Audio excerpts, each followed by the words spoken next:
فرزند زہرا یہ حالات برے ہیں۔ کاشانۂ بصیرت ویب سائٹ، واٹس ایپ اور یوٹیوب چینل پر مشتمل ایک ایسا مکمل پلیٹ فارم جس پر محروم بصارت کے لیے بالخصوص اور تمام افراد کے لیے بالعموم سینکڑوں کی تعداد میں مستند اسلامی کتب دستیاب ہیں۔ لہذا گزارش ہے کہ آپ اپنی ذمہ داری نبھاتے ہوئے کاشانۂ بصیرت کی ویب سائٹ کو وزٹ، واٹس ایپ چینل کو فالو اور یوٹیوب چینل کو سبسکرائب کرنے کے ساتھ ساتھ بیل آئیکن کو پریس کیجئے تاکہ آپ علم کے حصول کے ساتھ ساتھ مذہب اہل بیت کی اشاعت میں بھی اہم کردار ادا کرتے رہیں۔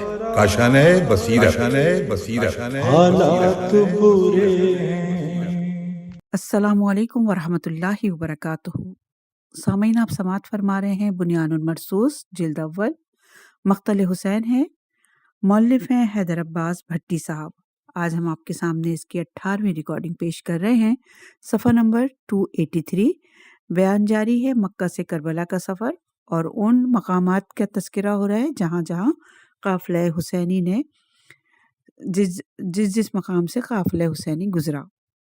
مقام عقیق، مقام صف سے امام حسین علیہ السلام وادی عقیق پہنچے۔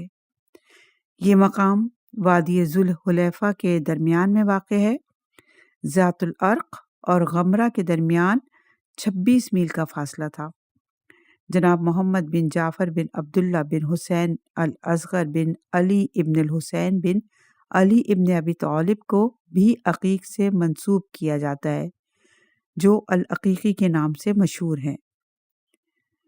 صفحہ نمبر 283 ہے اور عنوان ہے بستان بن عامر، بستان بنی عامر۔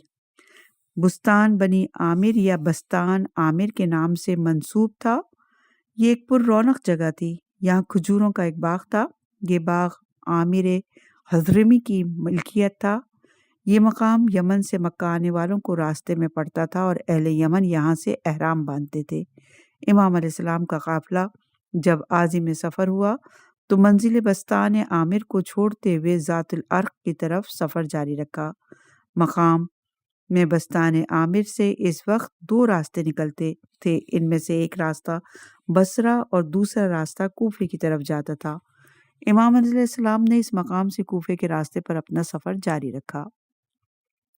بعض لوگ کہتے ہیں کہ اسے حضرمی بن عامر کی طرف منسوب کیا گیا اور بعض لوگ کہتے ہیں کہ یہ عبداللہ بن عامر بن کریس کی طرف منسوب کیا گیا۔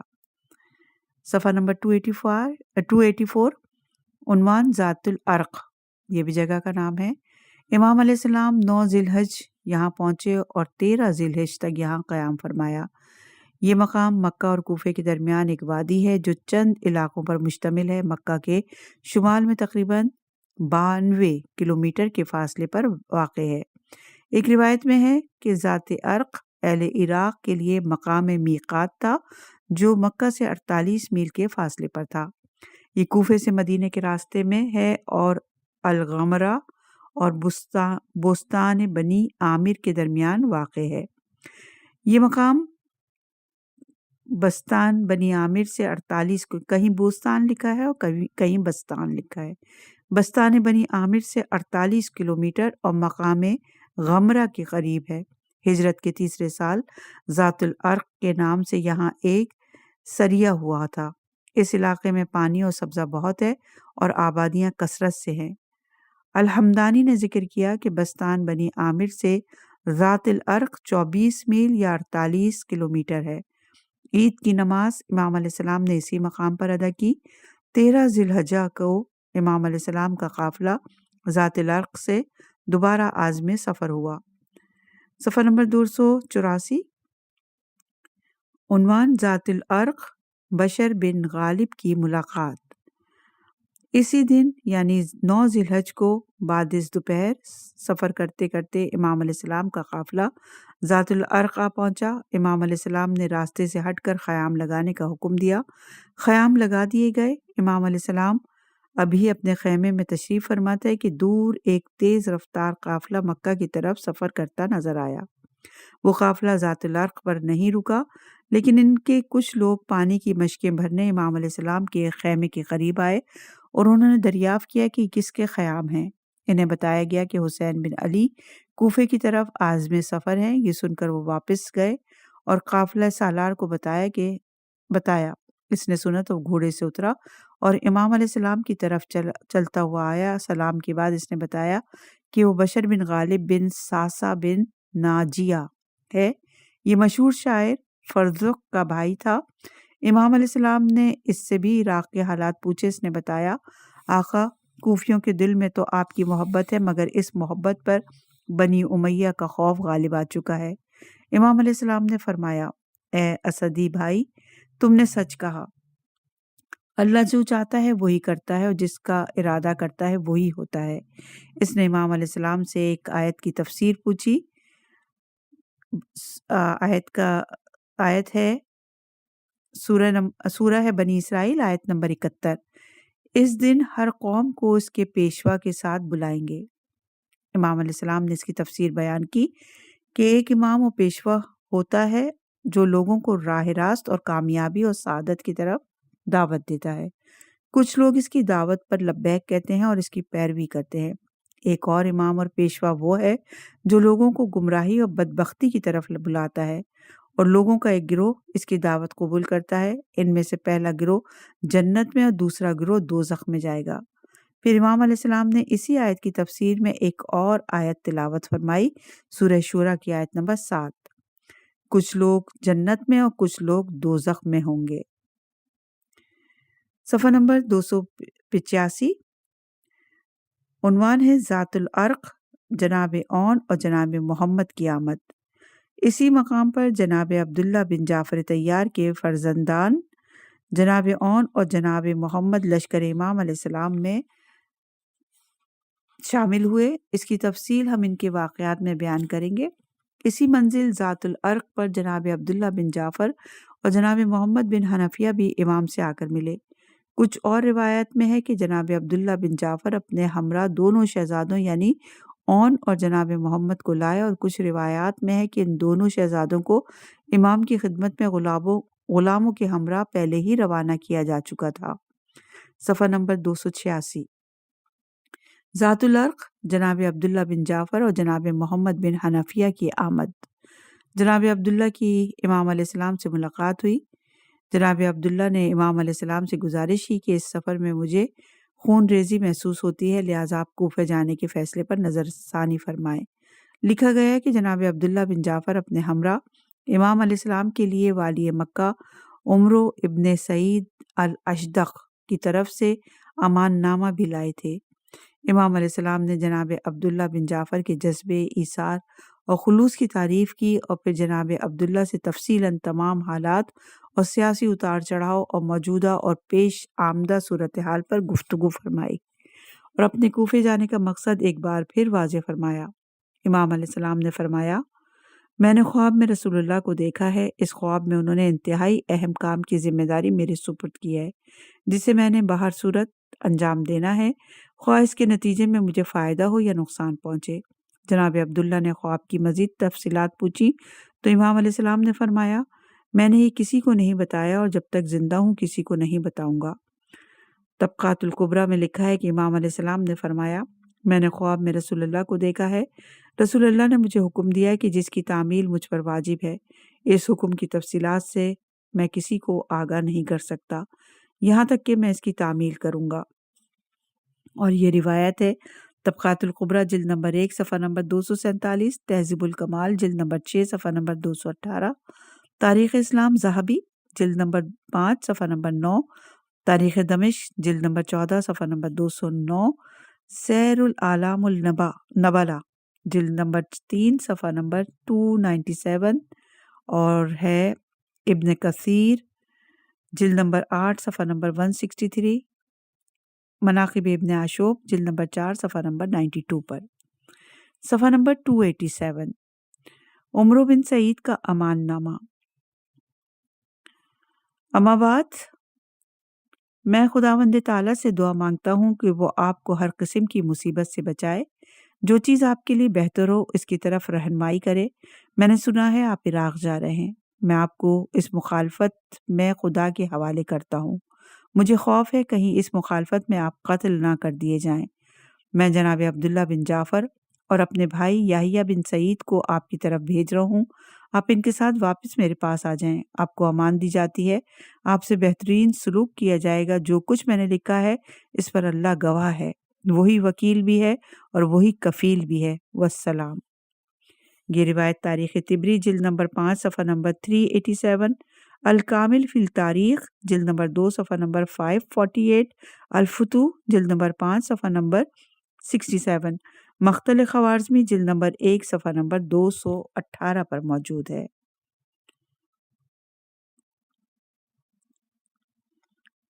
امام علیہ السلام کا جوابی خط، صفحہ نمبر 287۔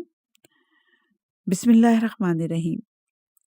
ہر وہ شخص جو نیک کام کرے، اللہ اور اس کے رسول کی اطاعت کرے اور اللہ اور اس کے رسول کی مخالفت نہ کرے اور لوگوں کو اللہ کی اطاعت کی طرف بلائے۔ آپ نے مجھے امان دی، لیکن اللہ کی امان سب سے بہتر ہے۔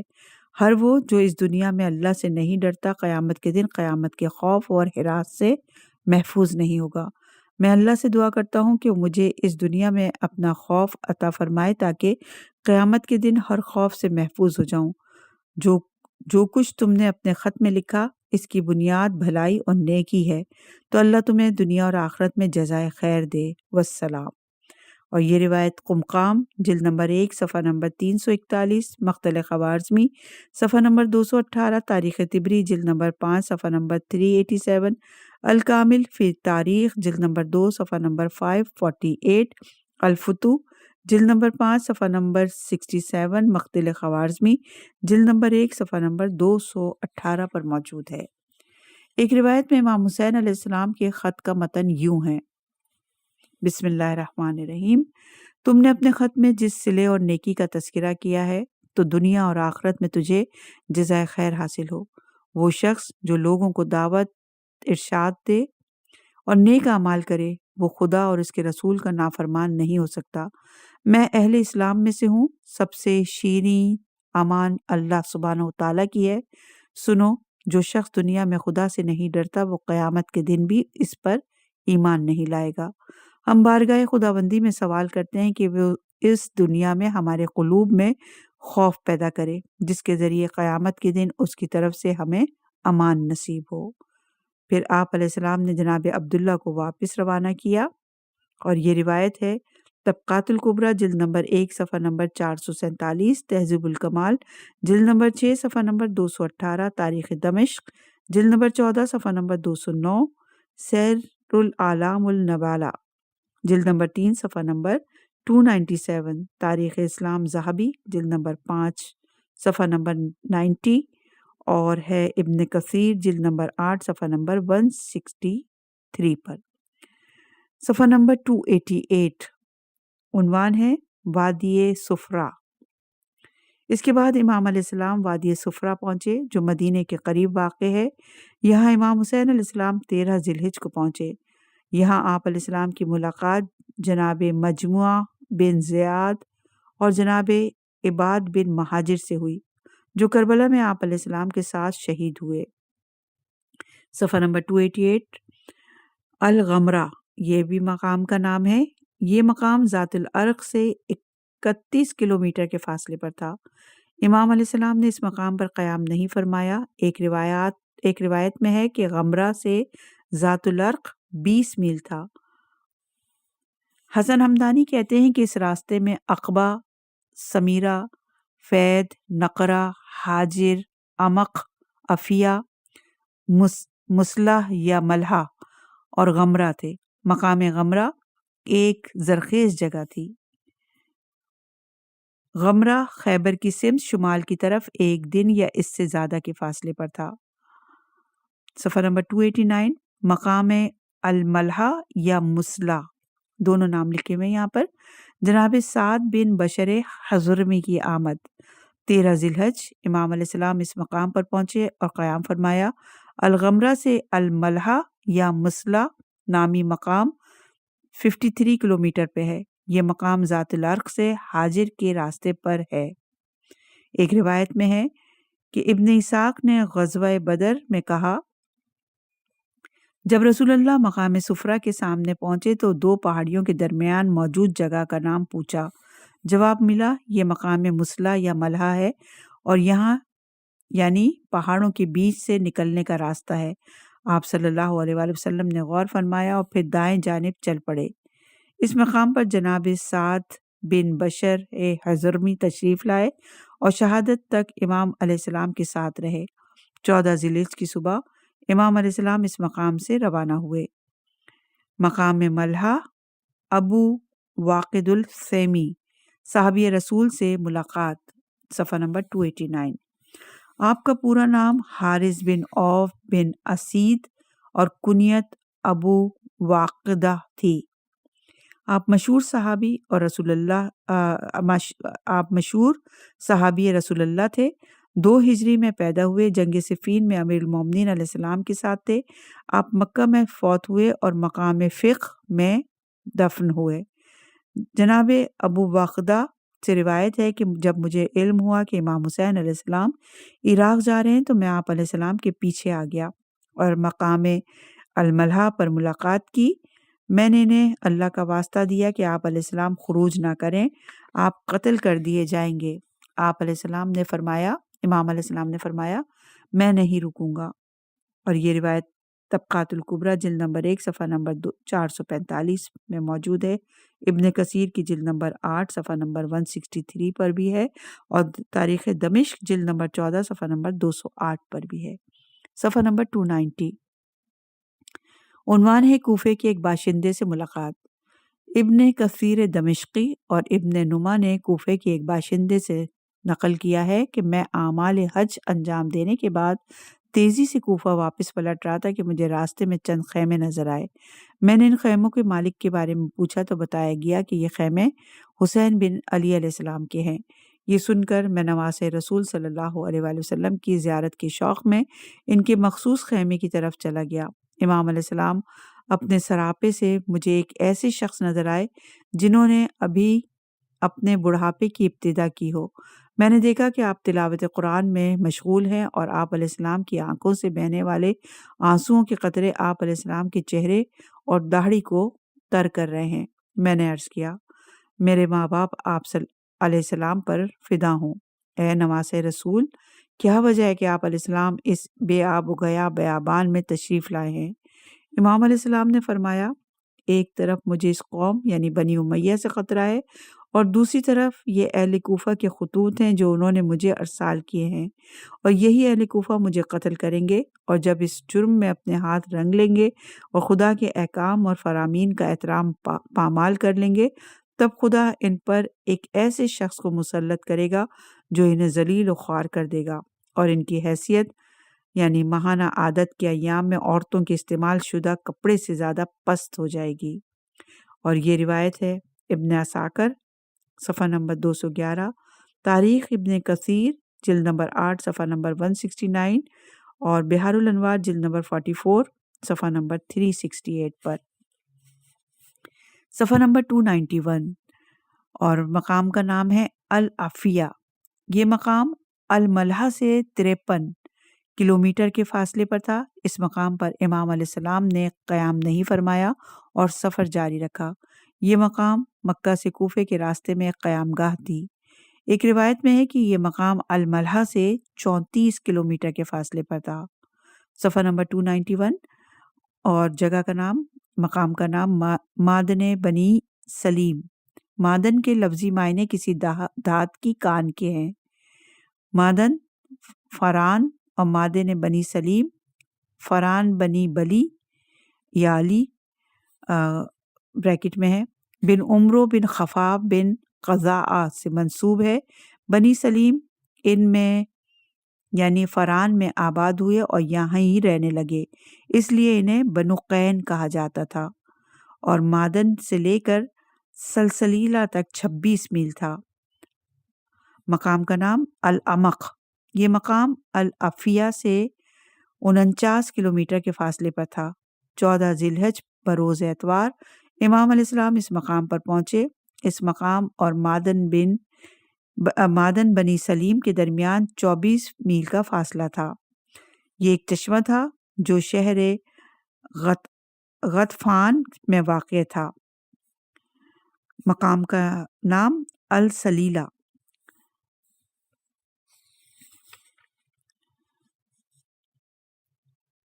ابن بلید لکھتا ہے السلیلہ کو اسی نام سے جانا جاتا ہے اور یہ ایک وادی ہے جو شہر غطفان میں واقع ہے۔ اس کی چوٹی یعنی اونچائی کی وجہ سے اسے السلیلہ کہا جاتا ہے، اور ایک وجہ یہ ہے کہ یہاں ایک چشمے کو بھی السلیلہ کہا جاتا ہے۔ یہ مقام سلیل بن زید بن حرث بن زکوان سے منسوب تھا۔ یہ مقام عمق سے 18 میل کے فاصلے پر تھا، اور سلیلہ سے امام حسین علیہ السلام نے مغیثہ ماوان کی جانب کوچ کیا۔ ایک روایت میں ہے کہ امام علیہ السلام ربضہ سے بھی گزرے جو مقام سلیلہ سے 26 میل کے فاصلے پر تھا۔ صفحہ نمبر 292، اور مقام کا نام ہے مغیثہ ماوان۔ مادن بنی سلیم سے مغیثہ تک 33 میل ہے۔ ہموئی نے لکھا، پہلے تو یہ ایک شہر تھا لیکن تباہ ہو گیا اور اس کے لوگ بارش کا پانی پیتے تھے۔ مقام مغیثہ مکے سے کوفے کے راستے پر ہے اور یہ علاقہ بنی تمیم سے متعلق تھا۔ مغیثہ ماوان میں امام علیہ السلام نے کچھ دیر قیام کیا، پھر مقام نقرہ کی طرف چل پڑے۔ نقرہ، یہ مقام مکہ اور حاجر کے درمیان تھا۔ ہاشم بن محمد اپنے والد کی سند سے کہتا ہے کہ اس کا نام نقرہ نقرین بن جنادہ کی نسبت سے ہے، جس نے اسے آباد کیا تھا، اور اس کے بھائی رما بن جنادہ نے بطن رما آباد کیا تھا، اور نقرہ سے مغیثہ ماوان تک 27 میل ہے۔ دوسری روایت میں اور نقرہ سے مغیثہ ماوان تک 26 میل ہے۔ امام حسین علیہ السلام یہاں قیام نہیں فرمایا بلکہ مقام حاجز کی طرف سفر جاری رکھا۔ حاجز بطن رما، اور حاجز سے نقرہ تک 27.5 میل ہے، اور ایک راستہ دائیں کی طرف مڑتا ہے جو حاجز سے سیدھا اشفر میں داخل ہوتا ہے۔ حاجر یا حاجز نام کی قرارگاہ مکے سے کوفہ جاتے ہوئے آتی ہے۔ امام حسین علیہ السلام یہاں 15 ذی الحجہ پہنچے۔ یہ مقام خزیمہ سے پہلے واقع ہے۔ اس منزل پر ایک کنواں ہوا کرتا تھا۔ امام حسین علیہ السلام نے یہاں رکنے کا فیصلہ کیا۔ اسی مقام سے امام حسین علیہ السلام نے کوفیوں کی جانب خط لکھا جو جناب قیس بن محصر سیدوی کے ہاتھ روانہ کیا۔ جناب قیس راستے میں گرفتار ہو کر شہید ہوئے۔ ان کے حالات ان کے باب میں بیان فرمائیں گے۔ صفحہ نمبر 293، توس اور سمیرہ۔ بنت رما سے امام علیہ السلام کا قافلہ مقام سمیر کو عبور کر کے مقام توس پہنچا۔ یہ تے سے ہے توس، تے واو زے۔ مختلف خوارزمی میں درج ہے کہ جب امام حسین علیہ السلام حاجر سے نکلے تو مایہ عرب کے ایک چشمے کے پاس پہنچے، اور بلا شبہ یہ جگہ سمیرہ تھی جو حاجر کے بعد آتی ہے۔ یہ مکہ کے راستے میں توس کے بعد اور حاجر سے پہلے ایک مقام ہے، اور سمیرہ سے توس تک 20 میل کا فاصلہ تھا۔ حاجر سے سمیرہ تک 33 میل تھا۔ ایک روایت میں ہے کہ اس مقام پر عبداللہ بن متی سے امام حسین علیہ السلام کی ملاقات ہوئی تھی۔ پھر امام حسین علیہ السلام سمیرہ سے توس کی طرف کوچ کیا۔ حاجیوں کے لیے راستے میں ایک قرارگاہ تھی جو فید سے پہلے آتی تھی۔ یہ مقام عراق سے نصف فاصلے پر واقع تھا۔ فید، مقام کا نام۔ فید کا لفظی مطلب زعفران کا پھل ہے۔ یہاں سب سے پہلے فید بن حازم نے آ کر قیام کیا، اس وجہ سے یہ مقام فید کے نام سے مشہور تھا۔ 16 ذی الحجہ امام حسین علیہ السلام مقام فید پر پہنچے۔ یہ منزل کوفہ اور مکہ کے درمیان ایک گاؤں ہے۔ یہاں سے دونوں شہروں کا فاصلہ ایک جیسا ہے۔ فید میں ایک قلعہ تھا جس کے چاروں طرف حصار تھا۔ اس مقام پر حاجی اپنی ضرورت سے زیادہ سامان رکھ دیتے تھے اور مکے سے واپسی پر لے لیتے تھے۔ فیض والے سال بھر حاجیوں کے مویشیوں کے لیے چارہ جمع کرتے تھے اور یام حج میں بیچتے تھے۔ چنانچہ امام حسین علیہ السلام نے فیض میں قیام فرمایا، پھر وہاں سے نکل کر اجفر کی طرف روانہ ہوئے۔ مقام ہے اجفر۔ اجفر مکہ اور کوفے کے راستے میں فیض سے 99 کلومیٹر کے فاصلے پر اور خزیمہ کے درمیان ایک قرارگاہ کا نام ہے۔ 17 ذی الحجہ امام حسین علیہ السلام اس مقام پر پہنچے۔ ہمدانی نے کہا کہ یہ مقام فیض سے 28 میل کے فاصلے پر تھا۔ دوسری روایت ہے اشفر مقام فیض سے 26 میل کے فاصلے پر تھا۔ اس مقام پر امام حسین علیہ السلام نے عبداللہ بن ابی مطیع ادوی سے ملاقات کی۔ یہ قرارگاہ فیض اور خزیمہ کے درمیان واقع ہے۔ خزیمہ سے اس کا فاصلہ 24 اور فیض تک 36 میل کا فاصلہ ہے۔ صاحب مجلس المنتظرین کے مطابق جناب عبداللہ بن عمیر کلبی اپنی زوجہ کے ساتھ اسی مقام پر امام علیہ السلام کے لشکر میں شامل ہوئے۔ صفحہ نمبر 295۔ اجفر عبداللہ بن مطیع سے دوسری ملاقات۔ مقام اشفر یا خزیمہ کے قریب امام حسین علیہ السلام کا قافلہ کوفے کی طرف رواں دواں تھا۔ راستے میں آپ کا قافلہ ایک پانی کے چشمے کے پاس جا کر ٹھہرا۔ وہاں عبداللہ بن مطیع ادوی بھی موجود تھے جو پانی لینے کی غرض سے وہاں اترے تھے۔ امام علیہ السلام کی دوسری ملاقات عبداللہ بن مطیع ادوی سے ہوئی۔ یہ عبداللہ بن زبیر کے ساتھیوں میں سے تھا جو ابن زبیر کے زمانے میں کوفے کا والی بنا۔ عبداللہ بن مطیع نے امام حسین علیہ السلام کو عراق جانے سے روکتے ہوئے کہا، وہ چیز جو بنی امیہ کے ہاتھ میں ہے اگر آپ علیہ السلام طلب کریں گے تو وہ آپ کو قتل کر دیں گے، اور اگر ایسا ہوا تو پھر وہ کسی چیز کا پاس نہیں کریں گے۔ امام علیہ السلام نے فرمایا، باطل پر زندہ رہنے کی بجائے حق پر شہید ہونا لاکھ درجے بہتر ہے۔ عزت کی موت ذلت کی زندگی سے بہتر ہے۔ صفحہ نمبر 296۔ جگہ مقام کا نام ہے خزیمہ۔ خزیمہ یا حزیمہ نام کی منزل مکہ اور کوفے کے راستے میں واقع ہے۔ امام حسین علیہ السلام کربلا جاتے ہوئے 18 ذی الحجہ اس مقام پر ٹھہرے۔ یہ مقام حاجز سے 1 دن اور رات کے فاصلے پر واقع ہے۔ یہ مقام حزیمہ بن حازم کے نام سے منسوب ہے۔ مکے سے کوفے جانے والے شخص کے لیے یہ مقام زرود سے پہلے اور حاجز کے بعد آتا ہے۔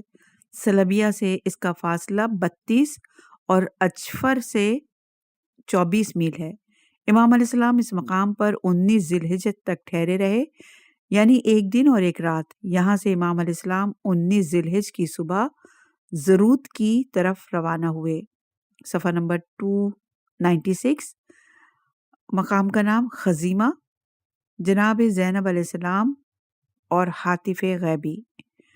مقام زرود اور جناب زینب علیہ السلام نے اپنے بھائی سے فرمایا، بھائی کیا آپ نے کوئی آواز سنی؟ امام علیہ السلام نے فرمایا، کیا کہہ رہی تھی؟ جناب زینب علیہ السلام نے فرمایا، میں رات باہر نکلی تو غیبی آواز سنائی دی جو کہہ رہی تھی، اے میری آنکھ پورے اہتمام کے ساتھ آنسو بہا، اور کون روئے گا ان شہداء پر اور میرے بعد اس گروہ پر آنسو بہا جنہیں موت تقدیر کے ساتھ عہد کو پورا کرنے کی طرف لے جا رہی ہے۔ امام علیہ السلام نے فرمایا، اے بہن، خدا کی طرف سے تقدیر میں لکھا ہوا ہو کر رہے گا۔ مقام کا نام ہے زرود، صفحہ نمبر 297۔ زرود مکہ اور کوفے کے راستے کے درمیان ایک منزل کا نام ہے جس جگہ امام حسین علیہ السلام نے مکہ سے کوفہ جاتے ہوئے قیام فرمایا۔ امام حسین علیہ السلام خزیمہ کے بعد اس جگہ رکے۔ مکہ اور کوفے کے راستے میں خزیمہ اور سلبیہ کے درمیان یہ جگہ واقع ہے۔ زمین ماسہ دار ہونے کی وجہ سے بارش کے پانی کو جذب کر لیتی تھی، اسی مناسبت سے اسے زرود کہا جاتا تھا، جس کے معنی نگلنے کے ہیں۔ حج کے لیے آنے والے قافلوں کے لیے قیام کی یہ مناسب جگہ تھی۔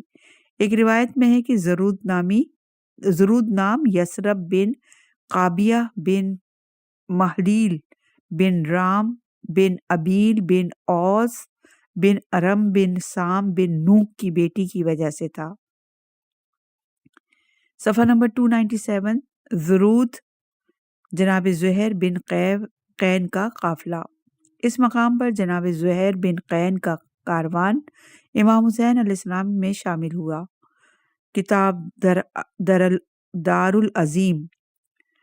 کتاب دارالعظیم کے مؤلف معاصر بن طاؤس جمال الدین یوسف بن حاتم فقی اپنی سند سے بنو فزارہ سے نقل کرتے ہیں کہ نیز حجاج بن یوسف ثقفی کے زمانے کا ایک شخص کہتا تھا، ایک دن ہم قبیلہ بنو فرارہ کے ایک شخص کے ساتھ ابو ربیہ کے گھر میں تھے۔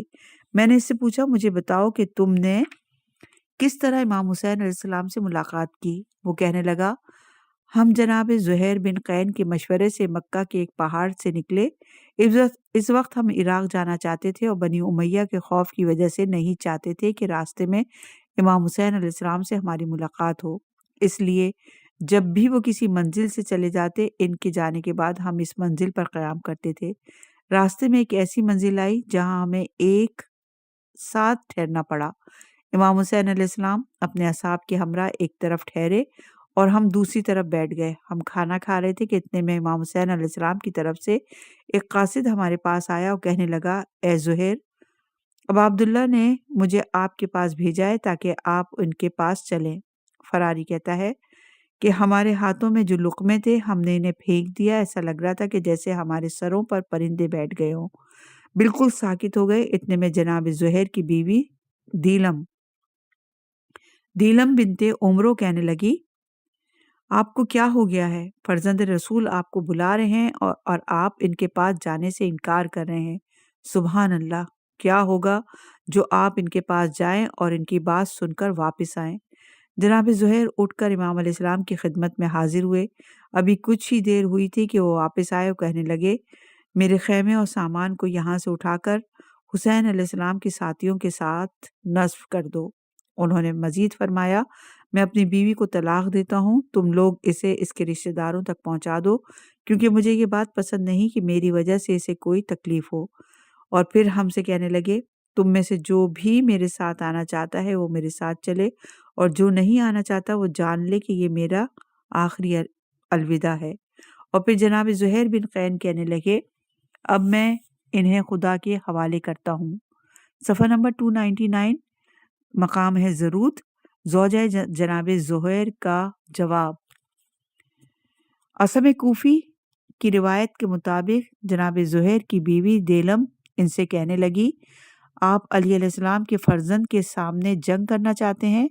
میں بھی جناب مصطفیٰ کی بیٹی کے سامنے سرخرو ہونا چاہتی ہوں۔ سبحان اللہ، کیا آپ لخت دل مرتضیٰ کے ساتھ رہنا چاہتے ہیں اور میں بنت مصطفیٰ کے ساتھ رہنا نہیں چاہوں گی؟ قمقام میں مرحوم فرہاد مرزا لکھتے ہیں کہ جناب زہیر کی شہادت تک ان کی بیوی ان کے ساتھ رہی۔ صفحہ نمبر 299 جناب زہیر کا اپنے قافلے سے مکالمہ۔ جناب زہیر کے قافلے کے ایک شخص نے پوچھا، زہیر، ہم کافی عرصے سے آپ کے ساتھ رہتے آ رہے ہیں، آپ نے اپنا ارادہ اتنی جلدی کبھی تبدیل نہیں کیا، آج آپ کو کیا ہو گیا؟ مکہ سے چلتے وقت تو آپ کہہ رہے تھے کہ ہم غیر جانبدار رہیں گے اور دور سے اس جنگ کا انجام دیکھیں گے، اب تو خود اس جنگ میں کود رہے ہیں۔ مکہ سے اس جگہ تک آپ نے کبھی یہ بھی گوارا نہیں کیا کہ اپنے خیام امام علیہ السلام کے قریب نصب کیے جائیں۔ پھر جب امام حسین علیہ السلام کا قاصد بلانے آیا تو آپ نے پہلے کیوں جواب نہ دیا؟ جناب زہیر نے فرمایا، میری بدقسمتی اور خوش قسمتی میرے ساتھ ساتھ چلتی رہی، لیکن بدقسمتی مجھ پر غالب رہی۔ اب جب خوش نصیبی نے ساتھ دیا تو میں اسے گنوانا نہیں چاہتا۔ تمہیں کیا معلوم تھا کہ جو شخص مجھے بلانے آیا وہ کون تھا؟ ہم بد نصیب تھے، ہم نے نہ تو اسے بیٹھنے کو کہا اور نہ اسے عرب اخلاق کے مطابق کھانے کو کہا۔ اب جب وہ وقت یاد کرتا ہوں تو ماری شرم کہ میرا سر جھک جاتا ہے۔ اللہ ہم سب کو معاف فرمائے۔ مجھے امام حسین علیہ السلام نے ایک واقعہ یاد دلایا ہے جس سے ایک طرف مجھے امام حسین علیہ السلام کے حق پر ہونے کا یقین ہو گیا ہے اور دوسری طرف میرے مرے ہوئے بخت جاگ گئے ہیں۔ حادثات زمانہ جس طرح واقعات کو ذہن سے مٹا دیتے ہیں، اسی طرح بھولی ہوئی باتیں اثر نو یاد بھی کرا دیتے ہیں۔ آج جب امام حسین علیہ السلام نے وہ واقعہ یاد دلایا تو میں اپنے آپ کو کوس رہا ہوں کہ آج تک میں فرزند رسول صلی اللہ علیہ وآلہ وسلم سے دور کیوں رہا۔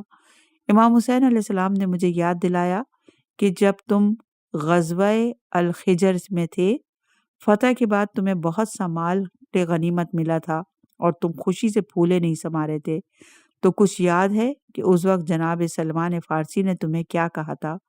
اس وقت مجھے وہ سب کچھ یاد آ گیا۔ اس جنگ کا نقشہ میری آنکھوں کے سامنے آ گیا اور میں نے دیکھا کہ جناب سلمان محمدی ہمیں فرما رہے ہیں، کیا تم اس دولت کو دیکھ کر خوش ہو رہے ہو؟ ہم کہہ رہے تھے ہاں، دولت پر بھی خوشی ہوئی ہے۔ ہمیں جناب فارسی کہہ رہے تھے کہ جب تم سید شباب اہل جنہ کو کہیں تنہا دیکھو تو ان کی نصرت کر کے اس دولت سے زیادہ خوش ہونا۔ نصرت حسین علیہ السلام کی دولت کی قیمت اس فانی دولت سے کہیں زیادہ ہوگی۔ اس واقعے کی یاد کے بعد اب میرے لیے ناممکن ہے کہ فرزند رسول کو چھوڑ دوں۔ اور یہ روایت ہے معالی سبتین جلد نمبر 1 صفحہ نمبر 551 پر۔ صفحہ نمبر 300 ہے زرود مقام کا نام، عبداللہ بن سلیمان اور منظر بن شمائل اسدی کی ملاقات۔ شیخ مفید اپنی سند سے نقل کرتے ہیں کہ قبیلہ بنو اسد سے وابستہ دو لوگ عبداللہ بن سلیمان اور منظر بن شمائل حج سے فارغ ہو کر امام علیہ السلام کا ارادہ جاننے کے لیے آپ کی طرف روانہ ہوئے اور زرود کے مقام پر امام علیہ السلام کے لشکر سے ملاقات کی۔ انہوں نے کوفے سے آنے والے ایک شخص کو دیکھا جس نے امام علیہ السلام کو دیکھ کر اپنا راستہ تبدیل کر دیا۔ امام حسین علیہ السلام اس سے کوفے کے بارے میں پوچھنے کے لیے ٹھہرے، لیکن جب آپ علیہ السلام نے دیکھا کہ اس نے اپنا راستہ بدل دیا ہے تو آپ واپس لوٹ گئے۔ عبداللہ اور منظر اس کے پاس گئے اور سلام کے بعد پوچھا کہ تم کون ہو اور کہاں سے آ رہے ہو؟ اس نے جواب دیا، میرا نام بکر ہے اور میرا تعلق بنو اسد سے ہے۔ انہوں نے کہا ہم بھی بنو اسد سے وابستہ ہیں۔ پھر وہ کہنے لگے کوفے کی کیا صورتحال ہے؟ اس نے جناب مسلم بن عقیل اور جناب ہانی بن عروہ اور جناب عبداللہ بن یقطیر کی شہادت کی خبر دی۔ زبالہ کے مقام پر انہوں نے امام علیہ السلام سے ملاقات کی اور آپ علیہ السلام کی خدمت میں عرض کرنے لگے، ہمارے پاس ایک خبر ہے، اگر آپ کہیں تو سب کے سامنے بیان کریں یا پھر تنہائی میں آپ کو بتائیں۔ امام علیہ السلام نے فرمایا، ان لوگوں سے کوئی بھی چیز پوشیدہ نہیں ہے۔ وہ عرض کرنے لگے، آپ علیہ السلام نے جس سوار سے پوچھنا چاہا اور پوچھ نہ سکے، ہم نے اس سے ملاقات کی اور اس سے کوفے کے حالات کے بارے میں دریافت کیا۔ اس نے بتایا کہ ہم جب کوفے سے نکلے تو جناب مسلم، جناب ہانی شہید ہو چکے تھے اور ان کی لاشوں کو بازاروں میں گھسیٹا جا رہا تھا۔ امام حسین علیہ السلام نے فرمایا، انا للہ و انا الیہ راجعون، اللہ مسلم پر رحم کرے، وہ اللہ سے ملاقات کر کے اس کی خوشنودی اور جنت تک پہنچ گئے ہیں۔ ان کی جو ذمہ داری تھی انہوں نے پوری کی، جبکہ جو ہماری ذمہ داری ہے ہمیں اسے پورا کرنا ہے۔ پھر عبداللہ اور منظر امام علیہ السلام کی خدمت میں عرض کرنے لگے، یا ابا عبداللہ، آپ اپنے آپ کو ہلاکت میں مت ڈالیں اور اسی جگہ سے واپس لوٹ جائیں، کیونکہ کوفے میں آپ کا کوئی حامی و مددگار نہیں، بلکہ ہمیں خوف ہے کہ کہیں وہ آپ کے ساتھ جنگ نہ کریں۔ ان کی باتیں سن کر امام حسین علیہ السلام مسلم بن عقیل کے بیٹوں کی طرف متوجہ ہوئے اور فرمایا، مسلم شہید ہو چکے ہیں، اب تمہارا ارادہ کیا ہے؟ وہ کہنے لگے، نہیں، خدا کی قسم، ہم سے جتنا ہو سکے گا ہم ان کے خون کا انتقام لینے کے لیے کوشش کریں گے، یا پھر ہم بھی وہی جام پئیں گے جو انہوں نے پیا ہے۔ امام علیہ السلام فرمانے لگے، اس کے بعد جینے کا کوئی مزہ نہیں۔ اس سے عبداللہ و منظر سمجھ گئے کہ امام علیہ السلام نے کوفہ جانے کا مضبوط ارادہ کر لیا ہے، لہٰذا انہوں نے آپ کو الوداع کہا اور چلے گئے۔ صفحہ نمبر 302، عنوان ہے زرود، خبر شہادت جناب مسلم بن عقیل اور جناب ہانی بن عروہ۔ جناب مسلم اور ہانی کی شہادت کی خبر اسی مقام پر ملی۔ بنی اسد کے ایک شخص نے اسی مقام پر اس کے قریب یہ خبر امام تک پہنچائی اور دیگر روایات کی بنا پر یہ خبر قادسیہ یا قطقطانہ یا سلبیہ میں پہنچی۔ میرانیس کے چند اشعار ہیں، رستے میں ملی جب خبر مسلم و ہانی، منہ ڈھانپ کے رویا اسد اللہ کا جانی، صدمے سے مسافر کا لہو ہو گیا پانی، فرماتے تھے افسوس برادر کی جوانی۔ آج ان پر جو گزری وہ ہمارے لیے کل ہے، مسلم کی شہادت ہمیں پیغام اجل ہے۔ اس مقام پر امام علیہ السلام نے 1920 ذی الحجہ کے شب قیام کیا اور 20 ذی الحجہ کی صبح پانی کا اضافی ذخیرہ اپنے ساتھ لے کر سفر جاری رکھا۔ اپنے بیان کو ہم یہیں روکتے ہیں اور مزید اگلی ریکارڈنگ میں اسے بڑھائیں گے آگے کہ امام علیہ السلام نے سفر اپنا کیسے جاری رکھا اور کس کس مقام پر کہاں کہاں کیا واقعات پیش